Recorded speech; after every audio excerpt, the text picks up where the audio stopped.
Bonjour, bienvenue dans cette nouvelle capsule vidéo dans Mer et Océan, vecteurs essentiels de la mondialisation. Abordons un dernier épisode, le 9, gagner des espaces sur la mer.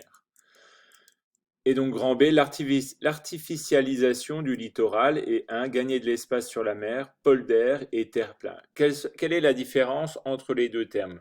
Le polder, c'est une surface gagnée sur la mer sans avoir besoin de remblayer, mais en fait en pompant l'eau de mer et on obtient un nouveau terrain, un espace, un milieu qui se trouve en dessous du niveau du sol, en dessous du niveau de la mer, pardon, et dans lequel il faudra continuer, poursuivre des opérations de pompage. Les polders existent depuis fort longtemps aux Pays-Bas et en Belgique et continuent à se développer. Donc on construit d'abord une digue, puis on pompe l'eau qui est dans l'espace du polder pour la refouler vers la mer. Le terre-plein, on construit aussi une digue, mais cette fois-ci, on remblaye de la terre pour amener le niveau du sol au-dessus du niveau de la mer sans opération de pompage.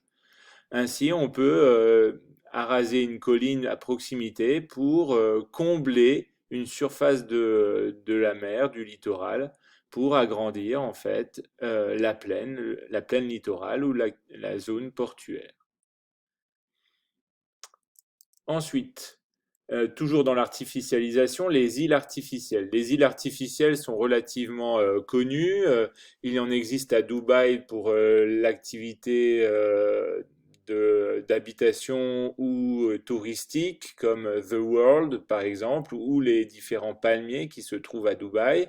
Mais elles ont été d'abord développées notamment au Japon pour des activités industrielles ou de transport. Ces îles artificielles sont de deux natures, soit sous forme de ponton avec une île artificielle flottante, relativement rare car coûteuse, ou alors une île artificielle qui a été gagnée en pleine mer en formant des digues et en comblant l'espace entre les deux digues avec de l'enrochement et de la terre. On le voit ici dans la baie de Tokyo.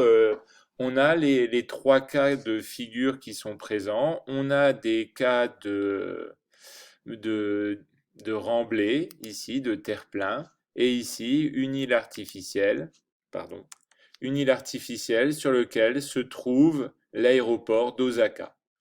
Et donc on voit le concept de surinsularité se développer puisqu'on a l'ancien littoral qui est progressivement bouché, comblé par des îles artificielles et des terre-pleins, et qui rend la circulation fluviale et maritime plus difficile.